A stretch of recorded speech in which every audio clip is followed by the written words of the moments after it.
믿음의 형제자매 여러분, 2014년 부활절입니다. 우리 마음에 이 바깥에 새봄이 오고 아름다운 꽃들이 피어나는 것처럼 우리 영혼에도 기쁨이 피어나야 할 그런 날이지만은 우리가 마음껏 기뻐할 수 없는 것은 4월 16일 한국의 세월호가 침몰해서 지금도 250명 가까운 사람들의 생사를 알지 못하는 이런 비참한 상황 한가운데서 우리가 부활절을 맞기 때문에 우리의 마음이 많이 아프고 무겁습니다. 그런 가운데도 우리가 희망의 끈을 놓지 않고 하나님께서 그 배 안에 갇혀 있는 수많은 생명들을 긍휼히 여기셔서 구출해 주시기를 기도하고, 또 그 기쁜 소식이 어서 온 국민들의 그 얼어붙은 마음을 녹이도록 하도록 우리가 기도하는 그 기도의 끈을 더욱 바짝 조여야 할 것입니다. 아직까지도 아무런 기쁜 소식은 없지만 이런 대형 재난을 겪을 때마다 온 나라가 들끓고 호들갑을 떨고 그렇게 하지만 소 잃고도 외양간도 못 고치는 이런 한심한 나라를 바라보면서 우리는 가슴을 치게 되는데, 그것은 꼭 대통령이나 어떤 장관이나 어떤 누구 개인의 잘못이라기보다는 우리 부활신앙을 산다고 말하는 저와 여러분이 이 나라와 또 민족과 사회에 과연 얼마만큼의 소금과 빛의 사명을 잘 감당하는가. 교회에 다니는 하나님의 백성들이 자기 맡은 바 일을 남의 눈치를 보지 않고 소신껏 열심히 해서 얼마나 나라가 정의롭고 또 이 위기의 상황일 때 자기만 살겠다고 도망치는 것이 아니라 내가 내 탓이오 하면서 그 책임을 스스로 지고 위기의 현장으로 뛰어드는 그런 사람들이 있느냐 하는 것을 우리가 살펴보아야 하는 것입니다. 지금은 애를 태우지만 또 얼마 있지 않으면 더 큰 사건들, 이런저런 일들로 인해서 잊혀지고 가족을 잃고 친구를 잃은 사람들의 가슴 속에만 상처로 남을 그런 가능성이 많습니다. 그러나 우리는 늘 이런 일들을 당할 때에 우리의 책무를 기억하고 우리의 사명을 다시 한번 재확인하는 그런 시간들이 되기를 바랍니다. 분위기가 너무 어둡기 때문에 조금 바꿔서 우스개로 명품과 짝퉁 구별법이 있는데 혹시 아시는 분 있는지 모르겠습니다. 명품과 짝퉁 잘 들어놨다가 써먹으십시오. 남편이 사준 것은 짝퉁, 애인이 사준 것은 명품. 또 비가 올 때 이렇게 비를 가리는 것은, 가슴에 품고 뛰는 것은, 아주 쉬운 두 가지 구분법만 아시면 명품과 짝퉁에 절대로 속을 일이 없습니다. 그래서 여러분들이, 저는 아직도 사진만 봐서는 실감이 전혀 안 나는데 뭔지 아시는 분 다 아시죠? 이게 무슨 백인지. 에르메스 버킨백인데요, 미국에 한 개도 가지기 어려운 것을 24개나 가진 어떤 부인이 월스트리트 저널에 인터뷰한 기사에서 제가 따온 것입니다.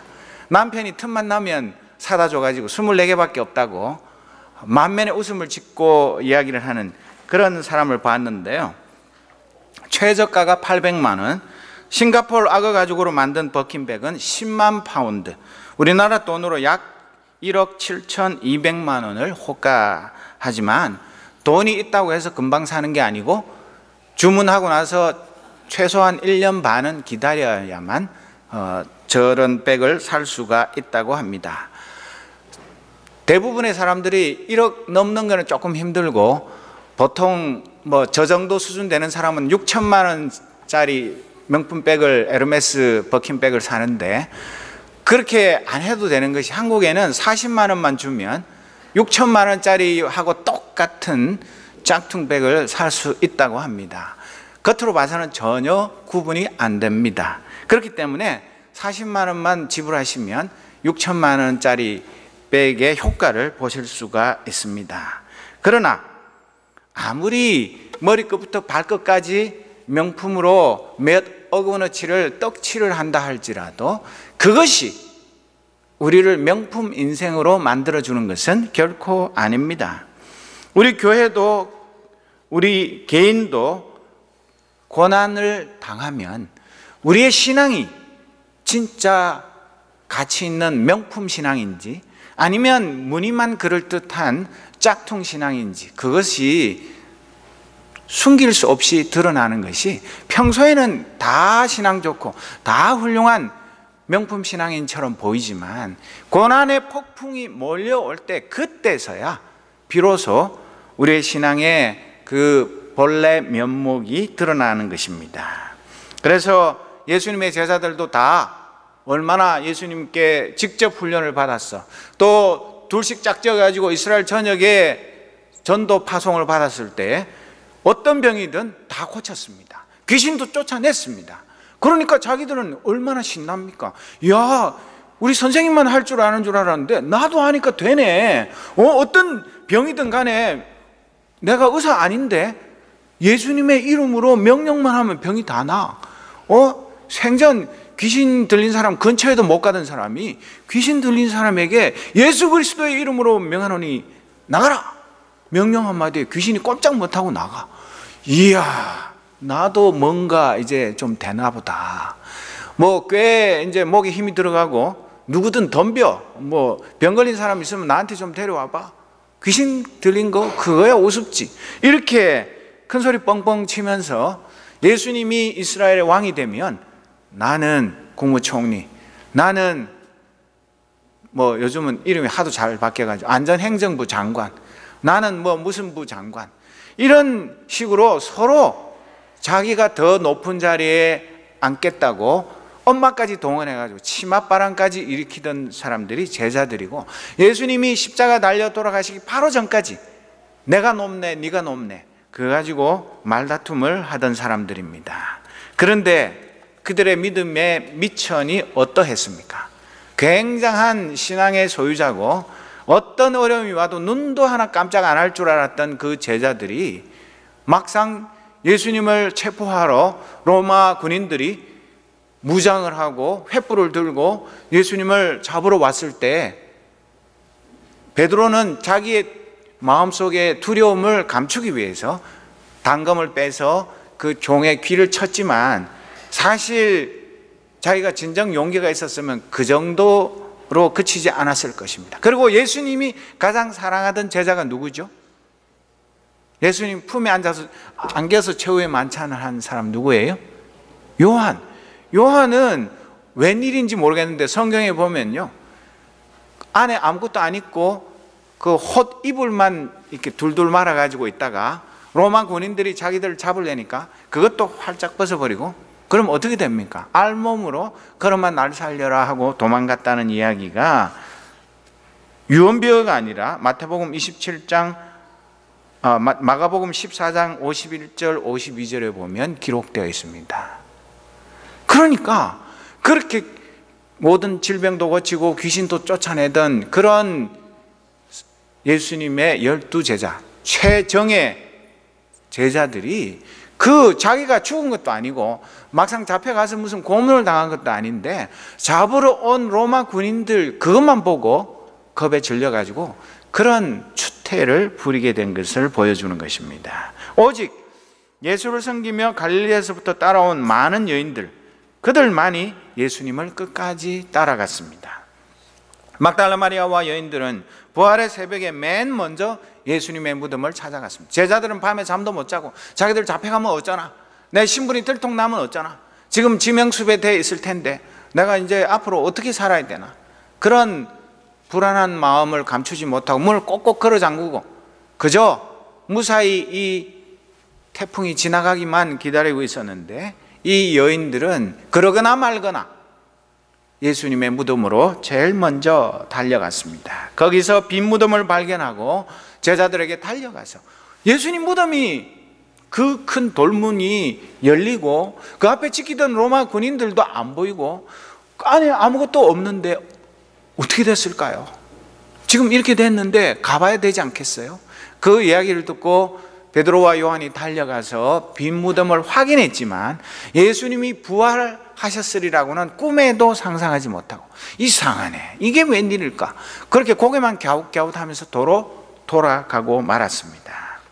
그런데 제자들은 그냥 이상하다고만 생각하고 포기하고 있었지만 이 막달라 마리아는 포기하지 않고 다시 무덤에 가서 어떻게 된 것인지 알고 싶어 했을 때 부활하신 주님이 그를 만나 주셨습니다. 그 기쁜 소식을 전하기 위해서 우리 옛날 표현으로 하자면 버선발로 달려가서 내가 부활하신 예수님을 만났다고요. 분명히 예수님 부활하셨다고요. 이 여자가 헛것을 봤나? 예수님 하도 보고 싶으니까 뭘 못 볼 걸 보고 와가지고 무슨 소리야, 예수님 부활하다니. 다른 사람은 다 안 믿어도 그 12 제자는 믿어야 할 거 아닙니까? 그런데 이 제자들은 이 막달라 마리아 이야기를 믿지 않았습니다. 오늘 이 본문의 주인공은 우리가 잘 아는 도마입니다. 도마의 별명이 뭐죠? 다우팅 토마스, 의심쟁이 도마. 그래서 사람들, 의심 많은 사람들을 향해서 야, 너 다우팅 토마스야? 의심쟁이 도마야? 그런 식으로 수거가 되어버린 것인데 이 도마만 사실 억울하게 누명을 뒤집어 쓴 그런 측면도 있습니다만은 부활하신 예수님이 요한복음에만 막달라 마리아에게, 다음에 도마를 뺀 제자들에게 나타나시고, 그리고 다른 제자들이 그 부활하신 예수님을 보고 난 후에 도마가 그 자리에 없었으니까 야, 너 어디 갔었니? 우리 있는데 너만 빼고 우리 다 있는데 예수님이 오셨어. 부활하신 예수님 우리 만났어.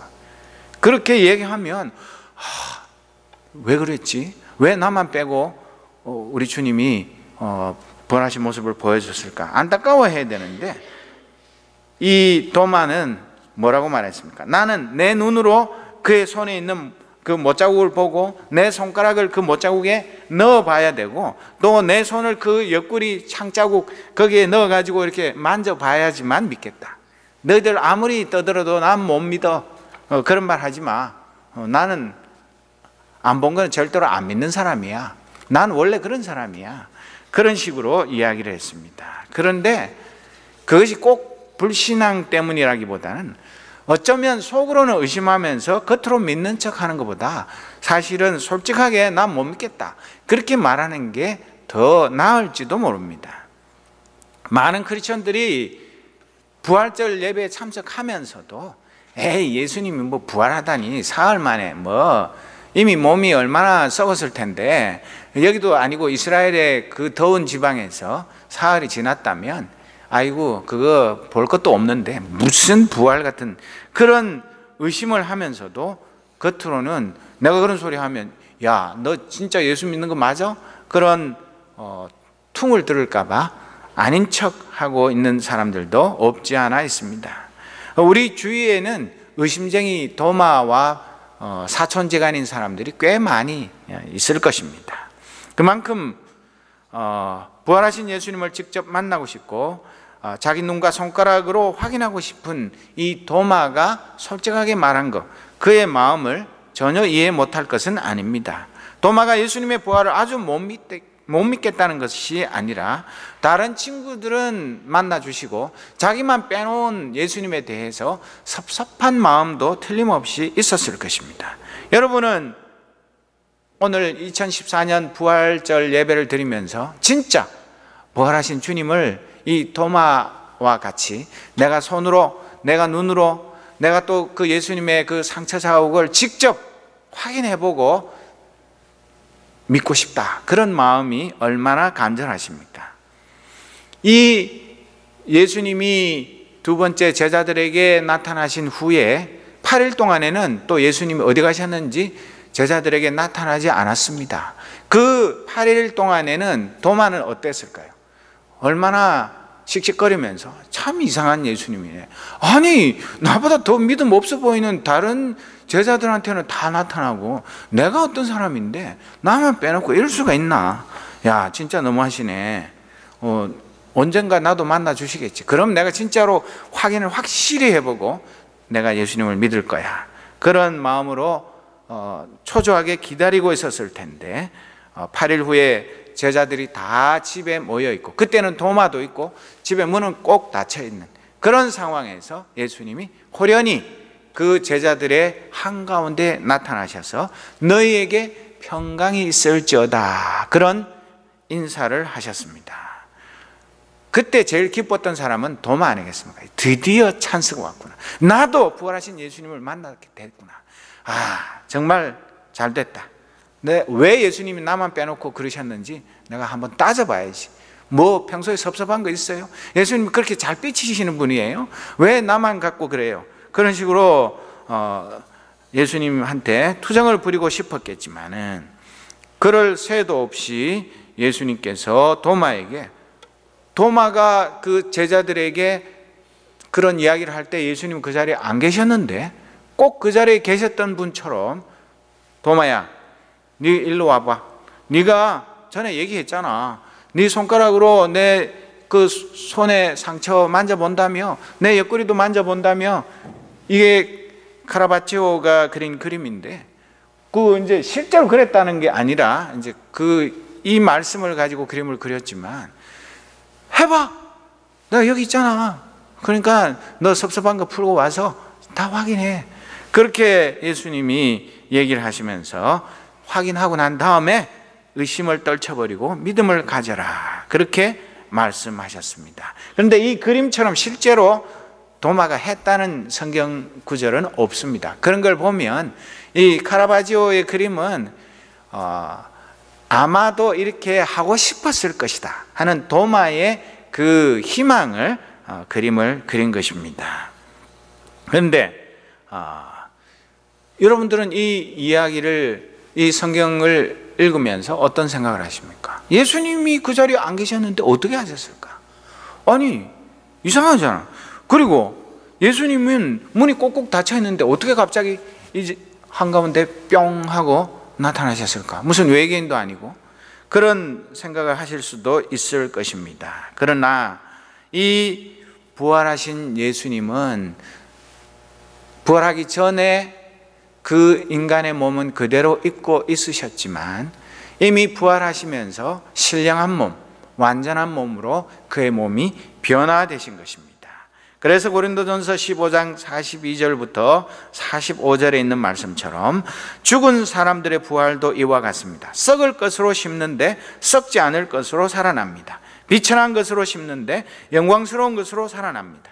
약한 것으로 심는데 강한 것으로 살아납니다. 자연적인 몸으로 심는데 신령한 몸으로 살아납니다. 자연적인 몸이 있으면 신령한 몸도 있습니다. 성경의 첫사람 아담은 산 영이 되었다고 기록한 바와 같이 마지막 아담은 생명을 주시는 영이 되셨습니다. 첫 사람 아담은 하나님께서 흙으로 그 아담을 빚어 가지고 그 코에 생기를 불어넣어서 그 사람이 산 영이 되었습니다. 마지막 아담은 누구입니까? 예수 그리스도입니다. 이 예수 그리스도는 우리 모든 예수님의 십자가 고난과 부활을 믿는 크리스찬들에게 생명을 주시는, 부활의 능력을 주시고, 실제로 우리가 죽어서 나중에 예수님 다시 오시면 우리도 예수님과 똑같은 그런 신령한 몸, 완전한 몸으로 부활시키는 그런 영원한 생명을 주시는 영이 되셨다고 기록하고 있는 것입니다. 그렇기 때문에 우리 모든 크리스찬들에게는 이런 부활의 확실한 약속이 있고 그런 소망을 가지고 우리는 하루하루 살아가는 것입니다. 이 도마는 그저 12제자 중에 제일 믿음이 꼴찌인 그런 제자가 결코 아닙니다. 예수님이 유대인들의 박해를 피해서 베레아 지방에 잠시 머물고 계실 때에 베다니에 사는 예수님이 사랑하는 그 나사로가 병이 들어서, 그것도 중한 병이 들어서 다 죽어가고 있으니까 얼른 오십시오, 그렇게 전가를 받았을 때 예수님이 일부러 이틀을 더 그 자리에 머물고 나중에 한참 있다가 그래 우리가 다시 그 나사로가 있는 베다니로 유대로 다시 가자, 그렇게 얘기했을 때 다른 제자들은 선생님 무슨 말씀을 그렇게 하십니까? 조금 전에도 유대 사람들이 선생님을 돌로 쳐 죽이려고 그래서 우리가 일로 살짝 피해 왔는데 지금 가면 죽어요. 돌에 맞아 죽고 싶어서 지금 유대로 다시 가자고 그런 얘기를 하십니까? 그건 너무 하시네요. 그렇게 얘기하면서 가지 맙시다 다들 말릴 때에 이 도마만 유독 요한복음 11장 16절에 보면 우리도 주와 함께 죽으러 가자. 까짓것 죽으면 한 번 죽지 두 번 죽어? 예수님이 앞장서서 가자는데 우리도 따라가야지. 야, 이 겁쟁이들아, 치사하게 돌 맞는 게 겁나가지고 예수님 가자는데 우리는 가지 말자. 그게 뭐냐? 우리 가자, 죽으러 가자, 그렇게 얘기했던 것입니다. 그만큼 용기 있고 배짱두둑한 제자였습니다. 그런 이 제자였기 때문에 예수님은 그 도마가 예수님의 그 부활하신 몸을 직접 확인하지 않고는 못 믿겠다고 얘기했지만 그것을 나무라시지 않고 인자한 목소리로 그를 타이르셨습니다. 도마야, 제발 이렇게 가까이 와서 네 눈으로, 네 손으로 직접 내 모든 것을 확인해보고 이제는 꼭 봐야 믿는 그런 어린아이의 믿음에서 벗어나라. 믿음 없는 자가 되지 말고 믿는 자가 되라고 말씀하셨습니다. 현대를 뭐라고 말합니까? 과학의 시대입니다. 과학의 시대는 다른 말로 무슨 시대입니까? 실증주의의 시대입니다. 뭐든지 실험해가지고 증명돼야 믿고 아니면 안 믿는 그런 시대예요. 더군다나 미국은 거기다가 실용주의가 대세인 그런 나라입니다. 실용주의 아시죠? 뭐 우리나라 사람도 전혀 다르지 않은데 이 프로그매티즘이라는 것은 단지 철학적인 사상일 뿐만 아니라 우리 기독교 신앙에 심각한 도전을 해오고 있는, 뭐든지 간에 돈이 되느냐 안 되느냐, 나에게 유익이 되느냐 안 되느냐, 이런 식의 사고방식을 하고 있는데 예수님의 부활, 예수님의 그 부활이 나의 부활이 된다는 것, 그것은 과학적으로 증명이 됩니까? 여태까지 증명되었기 때문에 예수님의 부활을 믿는 사람 있습니까? 누가 증명했습니까? 아무도 증명 못해요. 그런데 왜 믿습니까? 이 과학 만능주의 시대에 뭐든지 실제로 실험을 해서 똑같이 100번이고 1000번이고 10,000번이고 똑같은 결과가 나오지 않으면 믿지 않는 시대, 그리고 내게 유익이 되느냐 안 되느냐 그것만 따지는 시대에 이 도마와 같은 신앙을 가진 사람들이 오히려 정상이고, 그런 사람들이 칭찬받고, 학교 선생님들 같으면 도마 어린이 정말 잘했어요, 정말 착해요, 앞으로 계속해서 그런 의심하는 마음, 뭔가 질문하고 확인할 때까지 그 확신을 유보하는 그런 마음으로 열심히 하면 훌륭한 과학자가 될 것입니다. 그렇게 칭찬받는 사람이 되었을 것입니다. 그러나 그것은 이 세상의 이야기고, 하나님의 백성인 저와 여러분은 언제까지나 그런 어린아이의 믿음에 머물러 있어서는 안 되는 것입니다. 이제 예수님은 이 땅에 머무실 날이 며칠 남지 않았습니다. 이제 불과 며칠 있으면 승천해서 하나님 보좌 우편에 가셔야 되는데, 이 도마를 비롯한 많은 제자들이 그 오합지졸들에게 이 땅 위에 하나님의 식민지인 교회를 세울 그 귀중한 사명을 주셨는데, 이 친구들이 아직도 비실거리고 예수님을 봐야 믿니, 안 보면 못 믿니 그러고 있는 이런 상황을 보면서 얼마나 주님의 마음을 안타까우셨겠습니까? 그것은 2000년 전에 도마만 그랬거나 다른 몇몇 제자들만 그런 것이 아니라 우리는 2000년 후에 이 완전한 하나님의 말씀인 성경, 신구약 성경 전체를 가지고 있고, 수많은 앞서간 신앙의 선배들이 예수 부활에 대한 증거를 한 그런 수많은 교회의 전통과 역사를 가지고 있습니다. 그런데도 불구하고 아직도 도마보다도 더 못한 어린아이의 믿음을 가지고 어떻게 우리가 주의 몸된 교회를 세우며 하나님께서 우리에게 맡기신 사명을 완수할 수가 있겠습니까? 그 12 제자들만 믿음으로 완전 무장을 하고 싸움을 싸워야 하는 그런 사람들이 결코 아닌 것입니다. 주님의 부활하신 몸을 보고 자기가 친구들에게 한 말을 다 알고 계시고 그럼에도 사랑으로 타이르시는 스승을 만난 도마는 아까 그림처럼 완전히 만져보기도 전에 주님이 자기가 주님 안 계실 때 한 말까지 다 알고 계시고 그러면서도 사랑으로 타이르시는 그 주님 앞에 완전히 무릎을 꿇고 그 사랑의 주님의 품 안으로 풍덩 뛰어들었습니다. 예전에 겁없고 혈기가 넘쳐서 말한 우리도 주와 함께 죽으러 가자 그렇게 큰 소리를 쳐놓고 진짜 주와 함께 죽으러 갔습니까? 예수님 체포당하실 때 자기도 걸어마 날 살려라고 도망갔던 그런 부끄러운 과거를 가진 그 제자를 보고 야 이놈아 말은 그렇게 해놓고 너 도망가가지고 어디 숨어 있었니? 나무래지 않고 사랑으로 초청하시는 그 스승 앞에 겸손하게 무릎을 꿇지 않을 수가 없는 것입니다. 3년이 넘도록 예수님과 함께 자기 가정도 직장도 모든 것 다 팽개쳐 놓고 예수님의 제자로 살아오면서 예수님의 그 숱한 사랑의 음성도 듣고 놀라운 기적의 현장도 체험하고 그 풍랑이는 바다에서 예수님은 곤히 주무시다가 일어나서 말 한마디로 그 풍랑을 잠재우시고 죽어서 썩어서 냄새가 나는 죽은 지 나흘 된 나사로야 나오너라 그 말 한마디로 그 나사로를 살리신 그 주님을 날마다 눈으로 보고 한솥밥을 먹으면서도 그분이 어떤 분인지를 잘 몰랐던 것입니다. 여러분 저희 부부도 31년이 넘도록 같이 사는데 31년 산다고 다 아느냐? 천만의 말씀입니다. 잘 모르는 게 많습니다. 하물며 이 제자들이 그렇게 자기들의 모든 인생을 올인한 그 스승이 어떤 분인지를 잘 모르고 살다가 이제사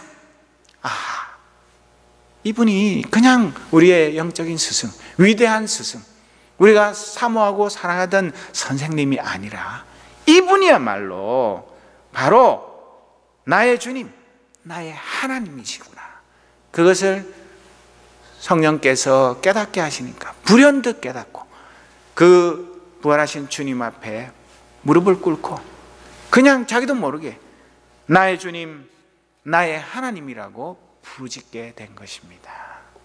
어디 도마만 그랬겠습니까? 거기에 함께 했던 제자들도 도마가 그렇게 하는 것을 보면서 야, 정말 그렇구나. 이분이야말로 우리 평생의 주님이시고 만왕의 왕이시고 나의 하나님이시구나. 그것을 그때서 비로소 깨닫게 된 것입니다.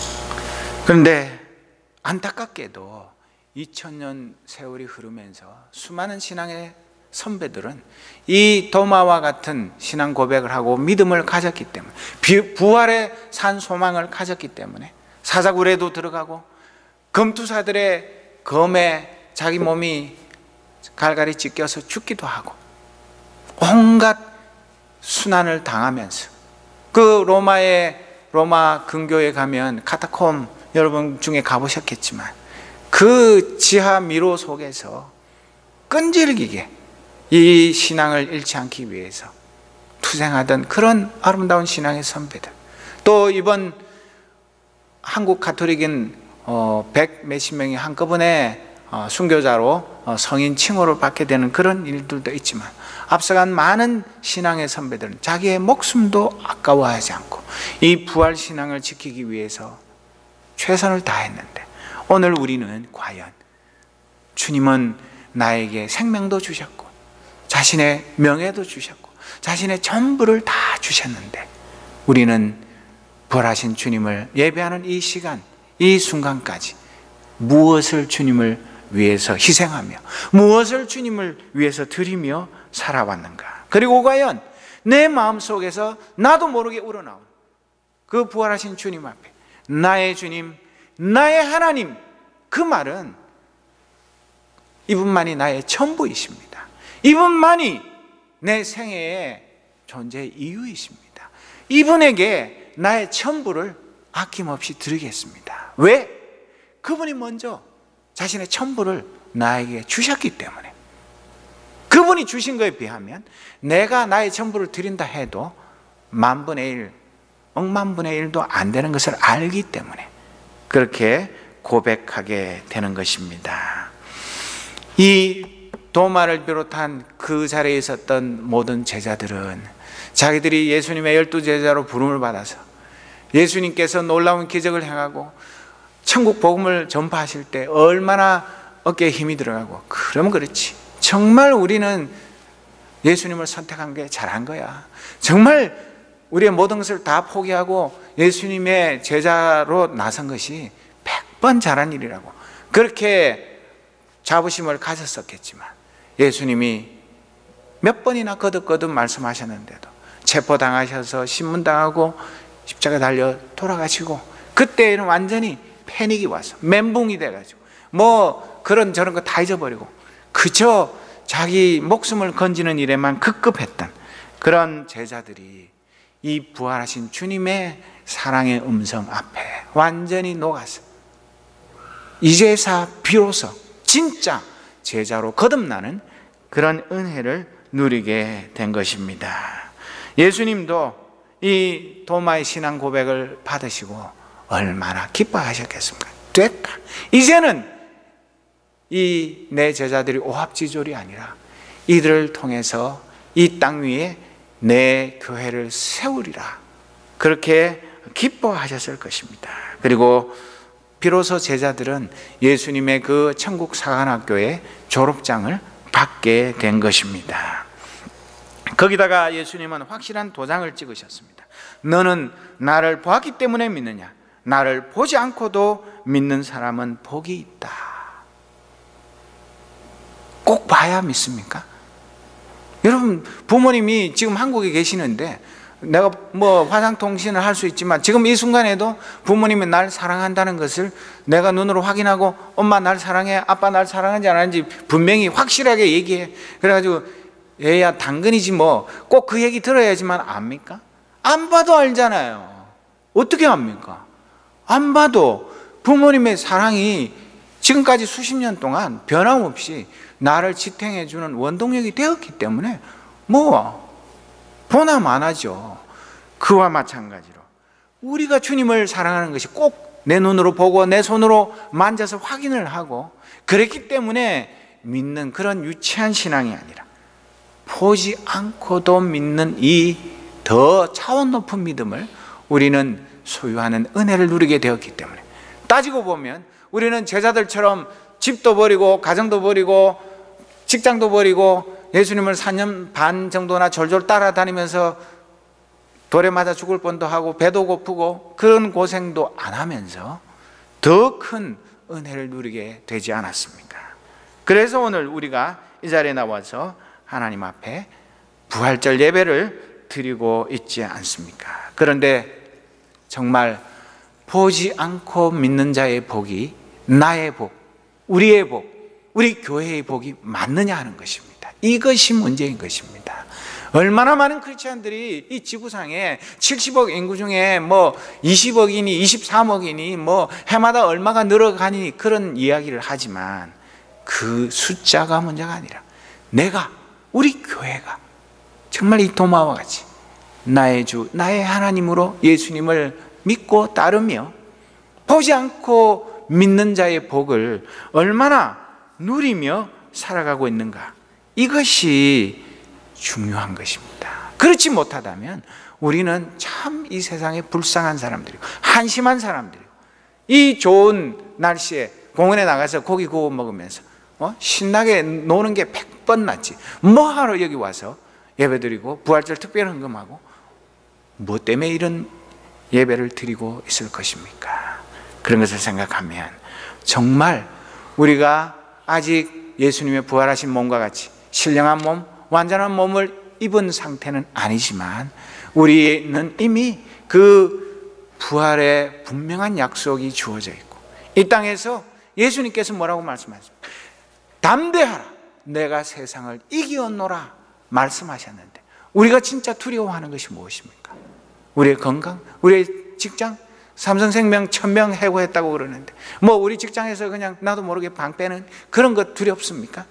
그런 것이 아니라 여호와 하나님 한 분만 두려워하면서 진짜 이 세상을, 죽음을 이기고 부활하신 그 주님의 제자로서 두려움 없이 그렇게 살아가야 하지 않겠습니까? 그래서 우리는 찬송가 545장 이 찬송이 나의 노래가 되어서 날마다 이 찬송을 부르면서 살아가야 하지 않겠습니까?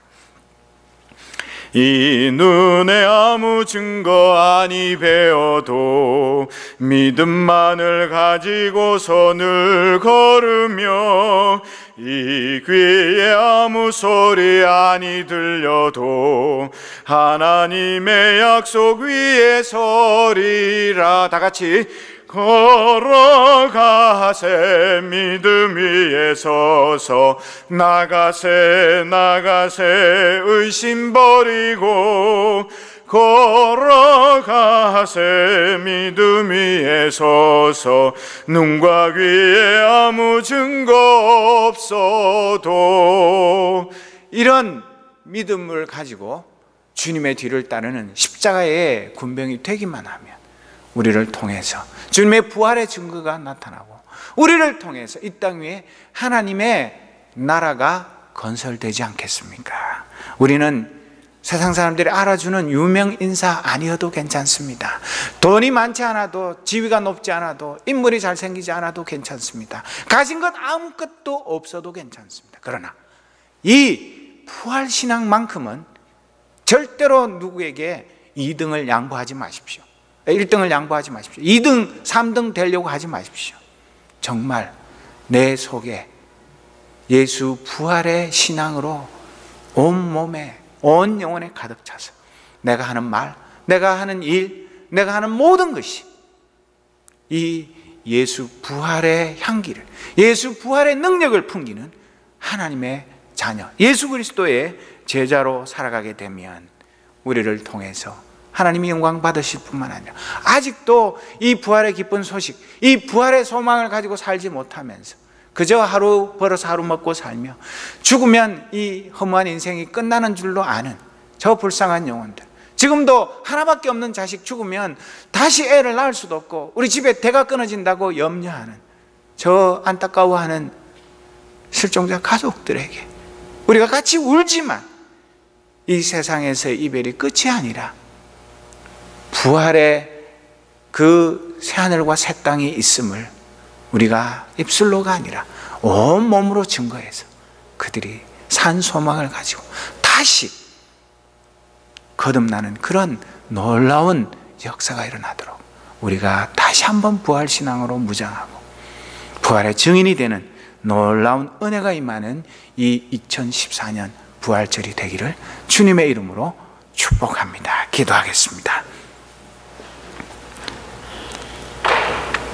하나님 아버지, 도마보다 더 믿음이 없고 예수님의 부활의 증거 확실한데도 아직도 못 믿겠다고 손사래를 치며, 더 확실한 내가 예수 부활을 꼭 믿어야 할 이유, 그 증거 10가지만 보여주시면 믿겠습니다. 교만한 마음으로 이 부활신앙을 거부하는 어리석음을 깨우쳐 주옵소서. 예수 믿는다는 게 무엇입니까?